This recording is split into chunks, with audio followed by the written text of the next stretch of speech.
আসসালামু আলাইকুম হুজুর, আসতে পারি? ওয়ালাইকুম আসসালাম ওয়া রাহমাতুল্লাহি ওয়া বারাকাতুহু।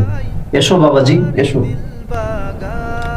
ফরদিন বাবাজি, এদিকে আসো তো, এদিকে আসো। এই বইটা রেখে দাও। হুজুর, আমরা তো একটা কথা জিজ্ঞাসা করতে চাচ্ছিলাম। আচ্ছা ঠিক আছে, বলো। আমাদের কথাটা হলো হুজুর, আমরা যে রমজান মাসে রোজা রাখতেছি, তারাবির নামাজ পড়তেছি, এতে আমাদের লাভ কি? এর লাভ কি তোমরা জানতে চাও? জি হুজুর। এর অনেক লাভ। আল্লাহ রাসূল সাল্লাল্লাহু আলাইহি ওয়াসাল্লাম বলেছেন যে যে ব্যক্তি এই রমজান মাসের সম্পূর্ণ রোজাগুলো আদায় করে এবং তারাবির নামাজ আদায় করে, তার লাভ কি? তাকে আল্লাহ তাআলা এমন ভাবে মাফ করে দেন যে রকম ভাবে নিষ্পাপ শিশু, তার কোনো গুনাহ থাকে না।